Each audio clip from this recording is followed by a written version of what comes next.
नमस्कार दर्शक बंधु आज हूँ अगस्ट मास 11 तारिख सोमवार आसतु आज सकाल केतेक गुरुत्वपूर्ण खबर उपर नजर पकेबा ता पूर्व वीडियो गोटे लाइक करी कमेंट रे जय जगन्नाथ निश्चिंत लिखिबे। तेबे प्रथम खबर आसंता 13 रे बंगोपसागर रे सृष्टि हेबो लघुचाप। आसंता 13 तारिख रे बंगोपसागर रे सृष्टि हेबो लघुचाप प्रभाव रे 12 रु राज्यर विभिन्न स्थान रे वर्षा लागि रहिबो। एनै आंचलिक पाणीपाग केन्द्र पक्षरु आकलन करा जायछि। बांग्लादेश और पश्चिमबंग उपकूल एवं संलग्न उत्तर पश्चिम बंगोपसागर उपरे एई घूर्णिबलयटी रहिछि। दक्षिण पश्चिम आडकु ढळी रहिछि एई घूर्णिबलय क्षेत्र। यह प्रभाव में आसंता 13 तारिख में लघुचाप सृष्टि होबार संभावना रही। फल राज्य में भल वर्षा हेबा नहीं आंचलिक पाणीपाग केन्द्र पक्षरु सूचना दी जाइछि। 12 तारिख रु 14 तारिख जाए राज्यर विभिन्न स्थान में लघुचाप जनित वर्षा हेबार संभावना रही। मुख्यतः दक्षिण ओडिशा रे वर्षार प्रकोप अधिक रहिबो बोली पूर्वानुमान करिछि आंचलिक पाणीपाग केन्द्र। राज्य में गत किछि दिन हेबो वर्षा उभान होइथिया बेले खरा बढ़िबा सहित तापमात्रा एवं गुळुगुळीर प्रभाव परिलक्षित होइछि। तेबे परवर्ती खबर पट्टामुंडाई छात्री मृत्यु मामला रे बड़ एक्शन। पट्टामुंडाई छात्री मृत्यु घटना रे बॉयफ्रेंड को गिरफ्त करिछि पुलिस। घटनार 5 दिन पर बॉयफ्रेंड प्रमोद बेहरा को गिरफ्त करिछि पुलिस। केन्द्रापड़ा पट्टामुंडाई काठियापड़ा गाँव छात्री मृत्यु घटनार तदंत जेते आगकु जाउछि रहस्य सेते बढ़िबार लागिछि। पीड़िता बापांक मोबाइल फोन को जबत करिछि पुलिस। बापांक मोबाइल रे मृत छात्रींकर आपत्तिजनक फोटो एवं भिडियो रहिथिबार सूचना मिलिछि। एही फोटो और भिडियो पुरुष बंधु तांक बापा मोबाइल को पठाइथिबा ग्रामांचल थाना आईआईसी सूचना दैछन्ति। सेहिपरि पुलिस हेफाजत रे थिबा पुरुष बंधु प्रमोद बेहरांक मोबाइल फोन को मध्य जबत करिछि पुलिस। एही फोन ने मध्य छात्रींक आपत्तिजनक फोटो एवं भिडियो रहिथिबार कुआ जाउछि। तांको व्हाट्सएप चैटिंग एवं वीडियो कॉल रेकर्ड मध्य पुलिस पाइछि। गतकाली पुलिस मृत छात्रींक पड़ोशी एवं तांको संपर्कीय घर ग्रिल ले लागिथिबा सीसीटीवी फुटेज को अनुध्यान करथिला। निजे एसपी क्राइम स्पॉट को जाई तदंत करथिले। अगस्त 5 और 6 तारिख मध्य घर आखपाखे सब कौन घटिला ता जानियाकु चाहुछि पुलिस। तेबे परवर्ती खबर कोरापुट ग्रस्तर मुख्यमंत्री। कोरापुट ग्रस्तर मुख्यमंत्री ग्रस्तर द्वितीय दिन में मुख्यमंत्री मोहन चरण माझी विभिन्न सरकारी कार्यक्रम में सामिल होइचंती। शहीद लक्ष्मण नायक मेडिकल कॉलेज और हॉस्पिटल में 650 टी शଯ୍या विशिष्ट नूतन बिल्डिंग को उद्घाटन करचंती मुख्यमंत्री। एही अवसर में कोरापुट डीएवी कॉलेज ग्राउंड रे अनुष्ठित हेबाकु थिबा साधारण समावेश को मध्य संबोधित करचंती। एहा परे सद्भावना गृह रे कोरापुट जिलार विकासमूलक कार्यक्रम समीक्षा करथिले मुख्यमंत्री। तेबे परवर्ती खबर देश को बड़ उपहार देले प्रधानमंत्री। 3टी वंदे भारत एक्सप्रेस रो कले उद्घाटन।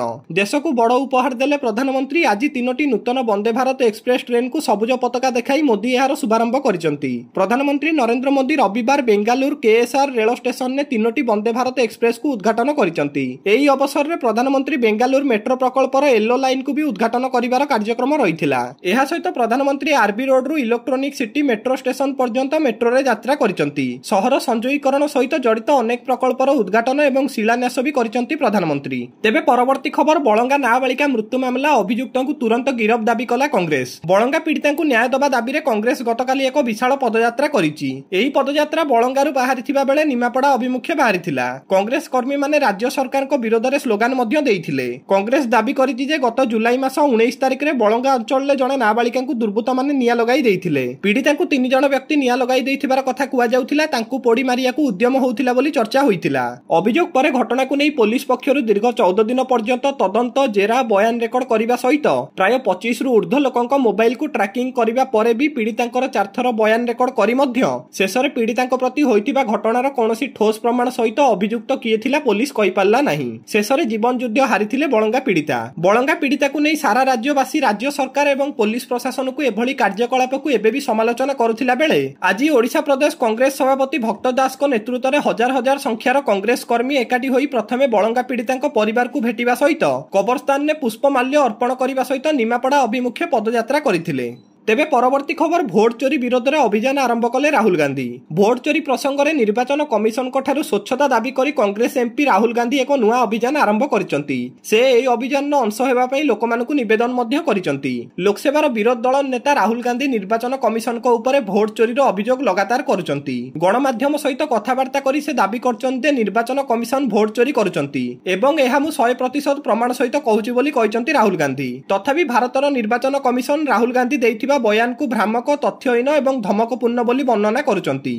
तेबे परवर्ती खबर भारत उपरे ट्रम्प को शुल्कर प्रभाव पड़िबा आरंभ हेलानी। भारत उपरे ट्रम्प को शुल्कर प्रभाव पड़िबा आरंभ होईची। भारत उपरे अमेरिका राष्ट्रपति डोनाल्ड ट्रम्प 50% शुल्क लगाइबाकू घोषणा करिसंती। एहा फलरे भारत उपरे या गभीर प्रभाव पड़िबार आशंका सृष्टि कलानी। विशेष करी कपड़ा रप्तानी भयंकर प्रभावित होई पारे बोली आशंका प्रकाश पाउची। आउ 2 दिन मध्यरे एहार प्रभाव भी देखियाकू मिलिलानी। अमेरिका 7 अगस्त रु भारत उपरे 25% शुल्क लागू करिची एवं 27 अगस्त रु 25% अतिरिक्त शुल्क लागू हेबो बोली कहिची। ଭାରତ ଉପରେ ଏହା ଶୁଳ୍କ ଲାଗୁ ହେବା ସହିତ ରପ୍ତାନୀରେ ହ୍ରାସ ହେବାର ସମ୍ଭାବନା ଅଛି। ଭାରତରୁ ଆମେରିକାକୁ ଯାଉଥିବା ସାମଗ୍ରୀର ମୂଲ୍ୟ ମଧ୍ୟ ଏହାକୁ ପ୍ରଭାବିତ କରିପାରେ। ଫଳରେ ଆମେରିକାରେ ବିକ୍ରି ହେଉଥିବା ଭାରତୀୟ ଉତ୍ପାଦନଗୁଡ଼ିକର ମୂଲ୍ୟ ବୃଦ୍ଧି ହେବାର ମଧ୍ୟ ଆଶଙ୍କା ରହିଛି। ତେବେ ପରବର୍ତ୍ତୀ ଖବର ଅର୍ଥନୀତିର ସଫଳତା ବଖାଣିଲେ ପ୍ରଧାନମନ୍ତ୍ରୀ ମୋଦି। ପ୍ରଧାନମନ୍ତ୍ରୀ ନରେନ୍ଦ୍ର ମୋଦି ପୁଣି ଥରେ ଭାରତର ଅର୍ଥନୀତିର ଦୃଢ଼ତା ଉପରେ ଜୋର ଦେଇଛନ୍ତି। ବେଙ୍ଗାଲୁରୁରେ ଜନସଭାକୁ ସମ୍ବୋଧିତ କରି ମୋଦି କହିଛନ୍ତି, ଆଜି ଭାରତ ବିଶ୍ୱର ସବୁଠାରୁ ଦ୍ରୁତଗତିରେ ବଢୁଥିବା ପ୍ରମୁଖ ଅର୍ଥନୀତି ଏବଂ ସମଗ୍ର ବିଶ୍ୱ ଏକ ନୂଆ ଭାରତର ଉଦୟକୁ ଦେଖୁଛି। ଗତ 11 ବର୍ଷ ମଧ୍ୟରେ ଆମ ଅର୍ଥନୀତି ଦଶମ ସ୍ଥାନରୁ ଶ୍ରେଷ୍ଠ 5ଟି ମଧ୍ୟରେ ରହିଛି। ବର୍ତ୍ତମାନ ଆମେ ବିଶ୍ୱର ଶ୍ରେଷ୍ଠ 3ଟି ଅର୍ଥନୀତି ମଧ୍ୟରୁ ଗୋଟିଏ ହେବା ଦିଗରେ ଦ୍ରୁତଗତିରେ ଆଗକୁ ବଢୁଛୁ। ସେ ଆହୁରି ମଧ୍ୟ କହିଛନ୍ତି ଯେ ସୁଧାର, ପ୍ରଦର୍ଶନ ଏବଂ ପରିବର୍ତ୍ତନ ମନ୍ତ୍ର ଯୋଗୁଁ ଏହା ସମ୍ଭବ ହୋଇପାରିଛି। ମୋଦି ଦେଶର ଭିତ୍ତିଭୂମିର ବିକାଶର ଉଦାହରଣ ଦେଇ କହିଛନ୍ତି ଯେ 2014ରେ ମାତ୍ର 5ଟି ସହରରେ ମେଟ୍ରୋ ସୀମିତ ଥିବା ବେଳେ ଆଜି 24ଟି ସହରରେ 1000 କିଲୋମିଟରରୁ ଅଧିକ ରହିଛି। ସେହିଭଳି ରେଳ ଲାଇନ ବିଦ୍ୟୁତୀକରଣ ଏବଂ ବିମାନ ବନ୍ଦରର ସଂଖ୍ୟା ବୃଦ୍ଧିରେ ମଧ୍ୟ ଉଲ୍ଲେଖନୀୟ ଅଗ୍ରଗତି ହୋଇଛି। ତେବେ ପରବର୍ତ୍ତୀ ଖବର, ଯୁବତୀଙ୍କୁ ଅପହରଣ ଘଟଣା 3 ଦିନ ପରେ ବି ପୋଲିସ ହାତ ଖାଲି। ମାସ୍କ ପିନ୍ଧି ଆସିଲେ ବଜାରରୁ ଯୁବତୀଙ୍କୁ ଅପହରଣ କରି ନେଇଗଲେ 4 ଯୁବକ। ମୟୂରଭଞ୍ଜ ଜିଲ୍ଲା କପ୍ତିପଦା ବଜାରରେ ଘଟିଛି ଏଭଳି ଘଟଣା। ବଜାରରୁ ଅପହୃତ ହୋଇଥିବା ଯୁବତୀ ସୁଡୁସୁଡିଆ ଗାଁର ବୋଲି ଜଣାପଡିଛି। ଶୁକ୍ରବାର ରାତିରେ ବଜାରକୁ କିଛି ଆଣିବାକୁ ଯାଇଥିଲେ ଯୁବତୀ। ଠିକ୍ ସେତିକି ବେଳେ 4 ଜଣ ଦୁର୍ବୃତ୍ତ ଅପହରଣ କରି ନେଇଥିବାର ଅଭିଯୋଗ ହୋଇଛି। ବାପା ମା ବିରୋଧ କରିବାରୁ ହତ୍ୟା ଧମକ ଦେଇଥିଲେ ଦୁର୍ବୃତ୍ତ। ଏନେଇ କପ୍ତିପଦା ଥାନାରେ ଅଭିଯୋଗ ହୋଇଛି। ହେଲେ 3 ଦିନ ପରେ ବି ଅପହୃତ ଯୁବତୀ କିମ୍ବା ଅପହରଣକାରୀଙ୍କ ଟେର ପାଉନି ପୋଲିସ। ତେବେ ପରବର୍ତ୍ତୀ ଖବର, ଆୟାରଲ୍ୟାଣ୍ଡରେ ବଢୁଛି ଭାରତୀୟଙ୍କୁ ଆକ୍ରମଣ। ଆୟାରଲ୍ୟାଣ୍ଡରେ ବଢୁଛି ଭାରତୀୟଙ୍କ ପ୍ରତି ଆକ୍ରମଣ। 7 ଦିନ ଭିତରେ 3ଟି ବଡ଼ ଆକ୍ରମଣ ଘଟଣା ସାମ୍ନାକୁ ଆସିଛି। ଜଣେ ଯୁବକଙ୍କୁ ମାରଣାତ୍ମକ ଆକ୍ରମଣ କରି ଲହୁଲୁହାଣ କରିଛନ୍ତି ଦୁର୍ବୃତ୍ତ। ଘଟଣାଟି ଆୟାରଲ୍ୟାଣ୍ଡର ରାଜଧାନୀର ଚାକିରି ପାଇଁ 3 ସପ୍ତାହ ପୂର୍ବେ ଡବ୍ଲିନରେ ପହଞ୍ଚିଥିଲେ ଯୁବକ। ରାସ୍ତା ଉପରେ ଛିଡା ହୋଇଥିବା ବେଳେ କିଛି ଅଜଣା ଲୋକ ତାଙ୍କ ନିକଟକୁ ଆସି ନିର୍ଦ୍ଧୁମ ମାଡ଼ ମାରିଥିଲେ। ଯୁବକଙ୍କ ମୁଣ୍ଡରେ ଆଘାତ ଲାଗିବା ସହିତ ମୁହଁ ଫାଟିବା ଏବଂ ହାତ ଭାଙ୍ଗିବାର ମଧ୍ୟ ସୂଚନା ରହିଛି। ତେବେ ପରବର୍ତ୍ତୀ ଖବର, ବଢୁଛି ରୁଷ ୟୁକ୍ରେନ ଯୁଦ୍ଧ ବନ୍ଦ ସମ୍ଭାବନା। ଆସନ୍ତା 15 ତାରିଖରେ ଆମେରିକା ରାଷ୍ଟ୍ରପତି ଡୋନାଲ୍ଡ ଟ୍ରମ୍ପ ଏବଂ ରୁଷ ରାଷ୍ଟ୍ରପତି ଭ୍ଲାଦିମିର ପୁଟିନଙ୍କ ମଧ୍ୟରେ ହେବାକୁ ଥିବା ବୈଠକକୁ ଭାରତ ସ୍ୱାଗତ କରିଛି। ଭାରତ କହିଛି ଏହା ୟୁକ୍ରେନ ଏବଂ ରୁଷ ମଧ୍ୟରେ ଯୁଦ୍ଧ ବିରତି ପାଇଁ ସହାୟକ ହେବ। ଅଗଷ୍ଟ 15 ତାରିଖରେ ଆଲାସ୍କାରେ ପୁଟିନ ଏବଂ ଟ୍ରମ୍ପଙ୍କ ମଧ୍ୟରେ ହେବ ଆଲୋଚନା। ଭାରତର ବୈଦେଶିକ ବ୍ୟାପାର ମନ୍ତ୍ରାଳୟ ମୁଖପାତ୍ର ରଣଧୀର ଜୟସ୍ୱାଲ କହିଛନ୍ତି, ରୁଷ ଆମେରିକା ଶିଖର ସମ୍ମିଳନୀକୁ ଭାରତ ସମର୍ଥନ ଏବଂ ସ୍ୱାଗତ କରୁଛି। ତେବେ ପରବର୍ତ୍ତୀ ଖବର, ପାକିସ୍ତାନକୁ ଲାଗିଲା 410 କୋଟି ଟଙ୍କାର ଝଟକା। ସବୁ କ୍ଷେତ୍ରରେ ଭାରତଠାରୁ ମୁହଁମାଡ ଖାଉଥିବା ପାକିସ୍ତାନର ଅବସ୍ଥା ଦୁନିଆର କୌଣସି ଦେଶକୁ ଆଉ ଅଛପା ନାହିଁ। ଆର୍ଥିକ ସ୍ତରରେ ତାକୁ ଲାଗିଥିବା ଆଉ ଏକ ବଡ଼ ଝଟକା ସାମ୍ନାକୁ ଆସିଛି। ଭାରତ ରାସ୍ତା ଅବରୋଧ କରିବା ପାକିସ୍ତାନ ପାଇଁ ପଡିଛି ମହଙ୍ଗା ଏବଂ ଏଥିପାଇଁ ତାକୁ 410 କୋଟି ଟଙ୍କାର କ୍ଷତି ସହିବାକୁ ପଡିଛି, ଯାହାର ମୂଲ୍ୟ ଭାରତୀୟ ଟଙ୍କାରେ 127 କୋଟି ହେବ। ପ୍ରକୃତରେ ପହଲଗାମରେ ହୋଇଥିବା ଆତଙ୍କବାଦୀ ଆକ୍ରମଣ ପରେ ଭାରତ ଦ୍ୱାରା ଏପ୍ରିଲ 23 ତାରିଖରେ ସିନ୍ଧୁ ଜଳ ଚୁକ୍ତିକୁ ନିଲମ୍ବନ କରାଯିବାରୁ ପାକିସ୍ତାନ ବିଚଳିତ ହୋଇପଡିଥିଲା। ଏହି ବିଚଳିତ ଅବସ୍ଥାରେ ହିଁ ସେ ଗୋଟିଏ ଦିନ ପରେ ଭାରତୀୟ ବିମାନ ବନ୍ଦର ଗୁଡ଼ିକ ପାଇଁ ନିଜ ଆକାଶମାର୍ଗ ବନ୍ଦ କରିଦେଇଥିଲା। ଏପରି କରିବା ଦ୍ୱାରା ମାତ୍ର 2 ମାସ ମଧ୍ୟରେ ତାକୁ ଏତେ ବଡ଼ କ୍ଷତି ସହିବାକୁ ପଡିଛି। ତେବେ ଶେଷ ଖବର, ଖୁବ୍ ଶୀଘ୍ର ହୋଇପାରେ ପରବର୍ତ୍ତୀ ଯୁଦ୍ଧ। ଆମେ ଆଶଙ୍କା କରୁଥିବା ପରବର୍ତ୍ତୀ ଯୁଦ୍ଧ ଖୁବ୍ ଶୀଘ୍ର ହୋଇପାରେ। ଭାରତୀୟ ସେନା ମୁଖ୍ୟ ଜେନେରାଲ ଉପେନ୍ଦ୍ର ଦ୍ୱିବେଦୀ ଏକ ଚାଞ୍ଚଲ୍ୟକର ଚେତାବନୀ ଦେଇଛନ୍ତି। ଏହା ସହିତ ସେ କହିଛନ୍ତି ଯେ ଆମକୁ ସେହି ଅନୁସାରେ ପ୍ରସ୍ତୁତ ହେବାକୁ ପଡିବ ଏବଂ ଏଥିରେ ଆମକୁ ଏହି ଯୁଦ୍ଧ ଏକାଠି ଲଢ଼ିବାକୁ ପଡିବ। ସେ କହିଛନ୍ତି ଯେ ପହଲଗାମ ଆକ୍ରମଣ ପରେ ସରକାରଙ୍କ ପକ୍ଷରୁ ଉପଯୁକ୍ତ କାର୍ଯ୍ୟାନୁଷ୍ଠାନ ନେବାକୁ 3 ସେନାକୁ ସ୍ୱାଧୀନତା ଦିଆଯାଇଥିଲା। 23 ଏପ୍ରିଲରେ ହିଁ 3 ସେନାର ବୈଠକ ହୋଇଥିଲା। ଏଥିରେ ପ୍ରତିରକ୍ଷା ମନ୍ତ୍ରୀ ରାଜନାଥ ସିଂ କହିଥିଲେ ଯେ ବହୁତ ହୋଇଗଲା, ଏଥର କିଛି କରିବାକୁ ହେବ। 3 ସେନା ବି ଏଥିରେ ଏକମତ ଥିଲେ ଏବଂ ସରକାରଙ୍କ ପକ୍ଷରୁ ସମ୍ପୂର୍ଣ୍ଣ ସ୍ୱାଧୀନତା ଦିଆଯାଇଥିଲା। ଏହା ରାଜନୈତିକ ନେତୃତ୍ୱଙ୍କ ସ୍ପଷ୍ଟତାର ଏକ ଉଦାହରଣ ଥିଲା। ତେବେ ସେ କହିଛନ୍ତି ଯେ ଖୁବ୍ ଶୀଘ୍ର ହୋଇପାରେ ଆଉ ଏକ ଯୁଦ୍ଧ। ଦର୍ଶକ ବନ୍ଧୁ, ପ୍ରତିଦିନ ଗୁରୁତ୍ୱପୂର୍ଣ୍ଣ ଖବର ଜାଣିବା ପାଇଁ ଆମ ଚ୍ୟାନେଲକୁ ନିଶ୍ଚିତ ସବସ୍କ୍ରାଇବ କରନ୍ତୁ। ଜୟ ଜଗନ୍ନାଥ, ଧନ୍ୟବାଦ।